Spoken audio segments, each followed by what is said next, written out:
All right, class. First off, as always, good day. I'm glad you're here.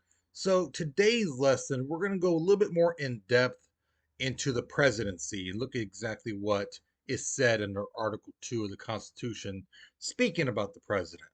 Okay, so we're going to be looking at the requirements to become president, how many different cabinet positions there are, and things like that. Okay, and what rights or, say, privileges does the president have? Okay. Now, here is your warm up picture. And as you can see, the artist literally took the whole thing with branches, the three branches of the government, literally, as you can see. So there's the judicial, executive, and legislative. Okay. Now, some of you guys may have used that tool that the branch has.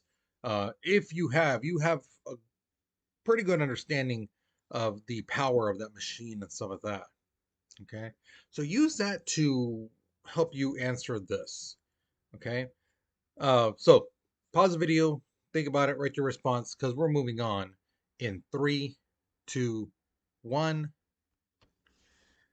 All right. So just like the warm up picture said, the executive branch is one of three branches in our government.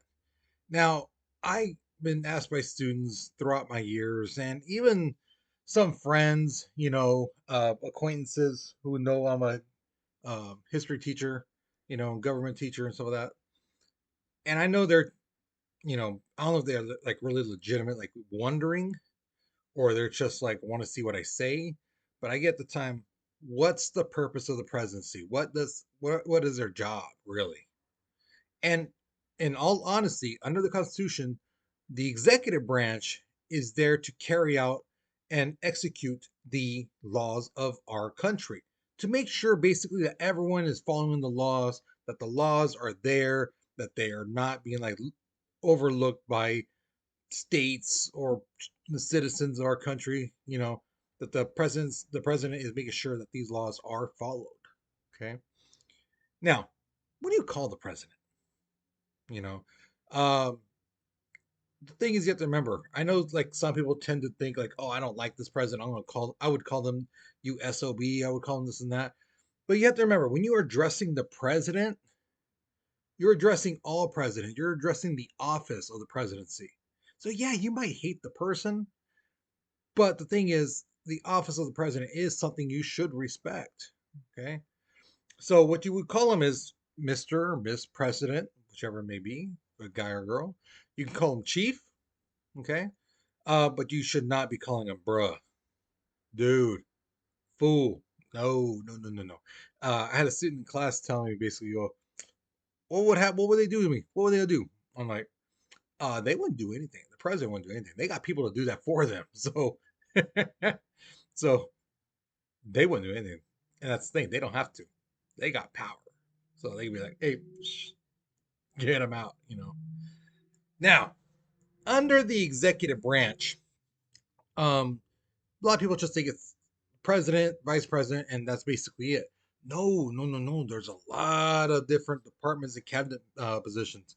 So there's like Secretary of State, Secretary of Interior, Secretary of Labor, Secretary of Agriculture, Secretary of Education, Energy. There's so many. There's like 15 of them.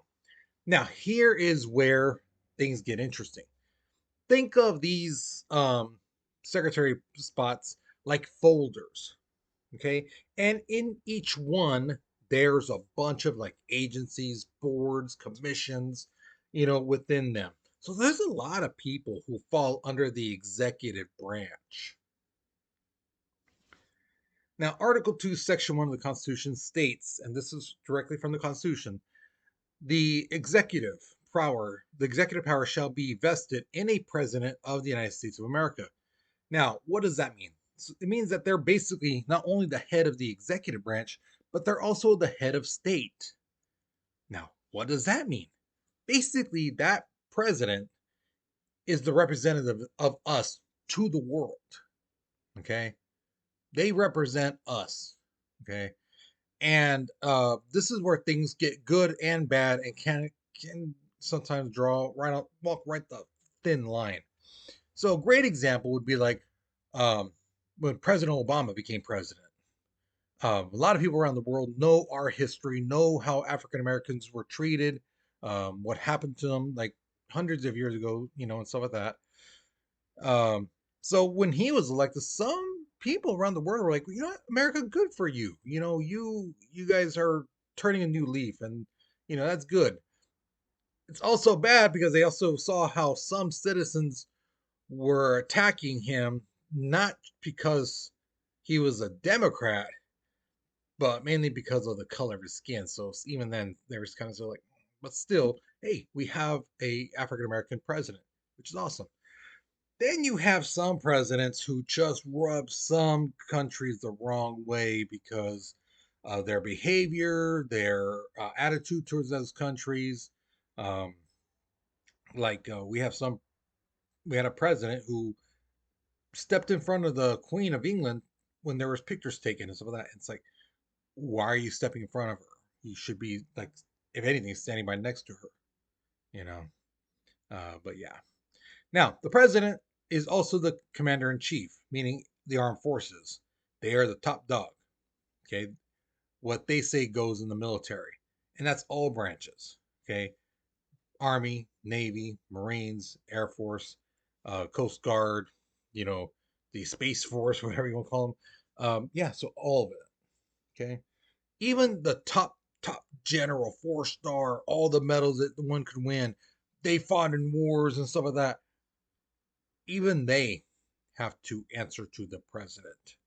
Okay.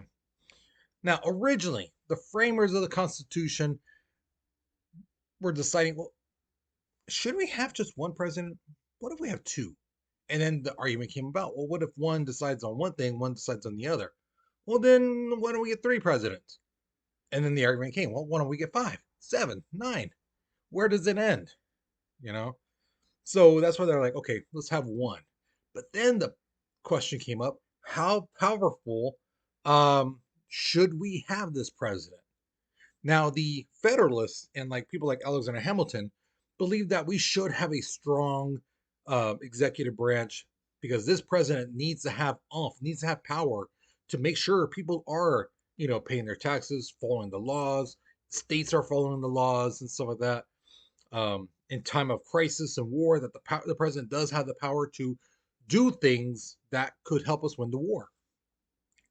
But then you have some people who are anti-federalists, people like future presidents, Thomas Jefferson, James Madison, and they saw it as like, no, no, no, the presidency needs to be weak because if you give one guy, one branch too much power, they're going to basically feel like they're the king, they're going to be corrupt, and that's just going to cause more problems later on. Now, Article 2 of the Constitution specifies that a president term is 4 years. Okay. Now, what are the requirements to become president? Well, it's quite simple, really. You have to be a natural born citizen, meaning you have to be born on American soil. Now, does that mean only states in America? No, believe it or not.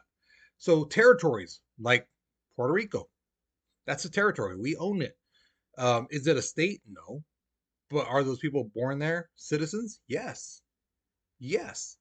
People born on a military base, like in Germany or wherever, are they citizens? Yes, because that land is sovereign land. That's American soil. Same thing with like an embassy in like Yemen or wherever. Is that land American soil? Yes. So as long as you're born on American soil, you are an American citizen. Now, even if you're like 10 feet away from the American border, but you're born on like the Mexico side or the Canadian side, and you're like 5 feet away, you're like right there, you are still not an American. You're born on Mexico soil. So you're that country, whether it's Mexico or Canada, you're not American. Okay. Can you become a citizen? Sure. But could you run for president? No, because you're not a natural born citizen. You became a citizen. Okay. The other thing is you have to be at least 35 years old, bare minimum. Okay. And you have to have lived in the United States for the last 14 years before you became president. So let's say you guys want to become president. Okay. At the age of 21, up until the day you turn 35, you have to be, you know, living in America. You can't be like, oh, I'm going to spend a year in Europe or a year in Africa or 6 months in Mexico or wherever. No. If you move residence and live in another country, you are no longer that 14 years stops until you come back and start living here again. Okay. And that's basically it. As you see, there's no discussion about education. It doesn't say you have to be a lawyer or you have to go to college or even you have to have a high school diploma. Yeah. You notice too, it doesn't say anything about um, that you have a clean record, that you can't get in trouble with the law. It doesn't say anything about that. You know, um, there was a student said something else to the effect of like, um, "Do you have to know the law?" No, not at all. There's no tests that you have to take or anything to become president. You just got to run, and if you have enough votes, then yeah, then you become president. Okay. Now, we've only had one president who was a president for more than 2 terms, and that was President Franklin D. Roosevelt. Now, he ran 4 times, won 4 times, but before he could start his fourth term, he died. Okay.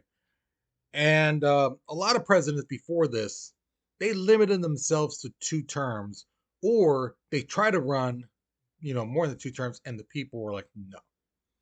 Okay. Now, why did some presidents limit themselves, even though people wanted them to run for president?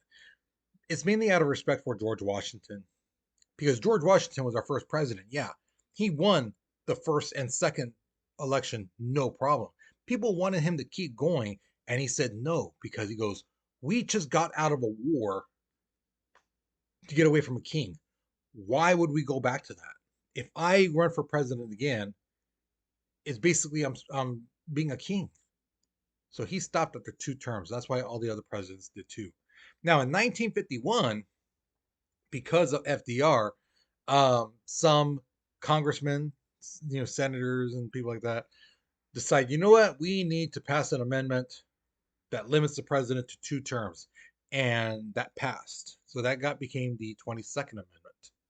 Okay, so since 1951, no president can have more than 2 terms. Now, the president is authorized to propose legislation or laws. Now, can he make laws? Not necessarily, but he can tell Congress, I think we should have a law that does this, does that, help these people, go after these people. Um, yeah, so they can propose laws, but they just can't just write it down on a piece of paper. Say it's a law now, you know.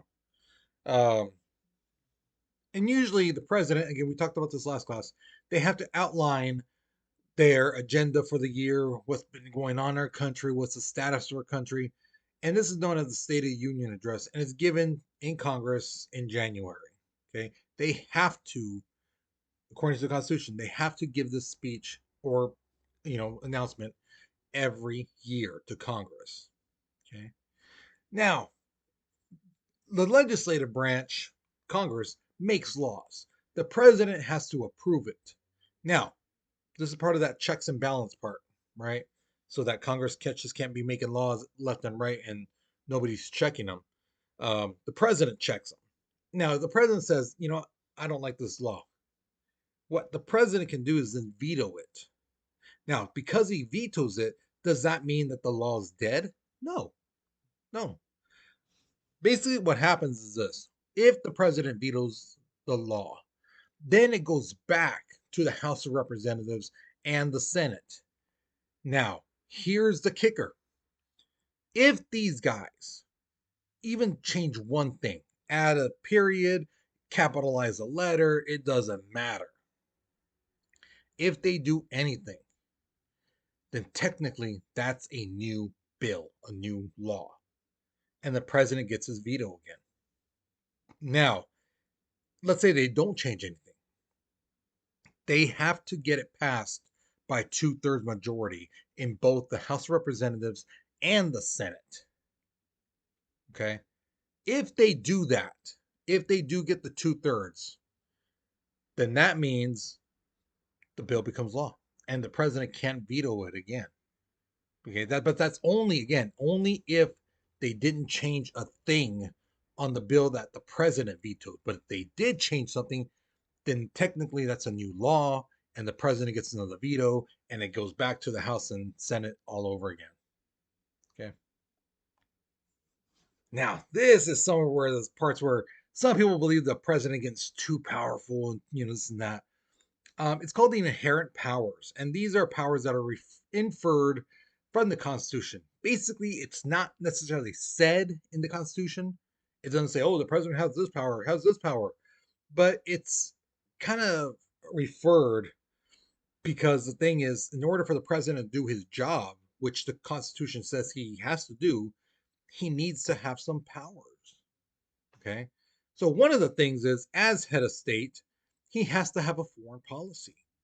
What's our relationship with this country, How are we gonna, what are we going to do with this country and this country? That's what the president's foreign policy comes down to. Um, so, like some presidents say, "Oh, we should not, help out other countries, in their time of war. Let them deal with their own stuff." That's the foreign policy of the president. Okay. Now, the thing is, some Americans may not like that. Some might, and that's fine. You have your right to agree or disagree. But the thing is, as long as that person's president, that's what they're sticking to. That's the foreign policy of the whole country.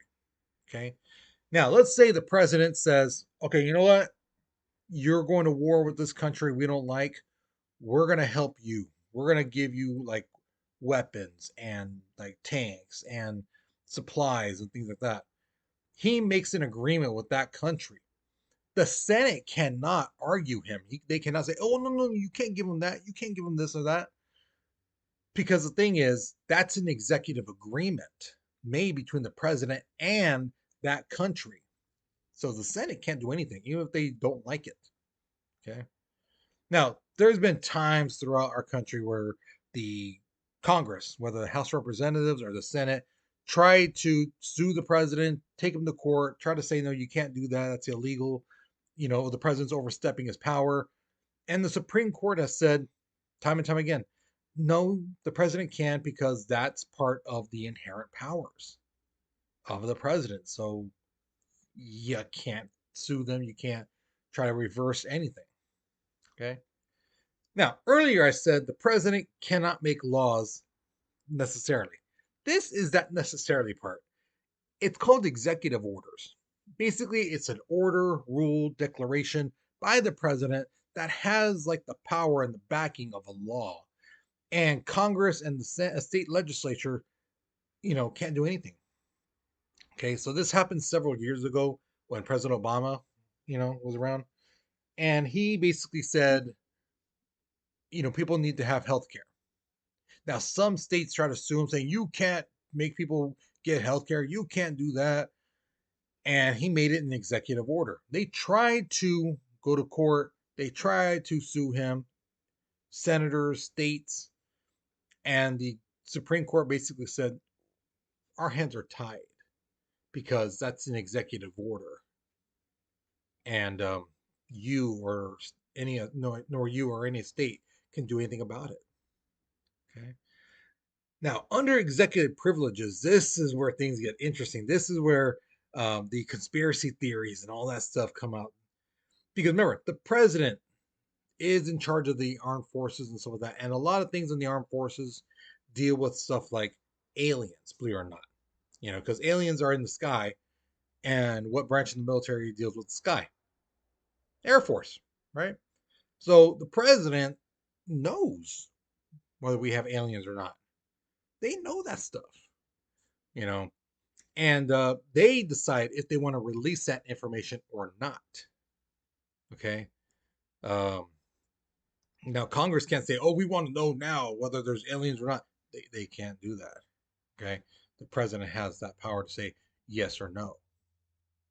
You know.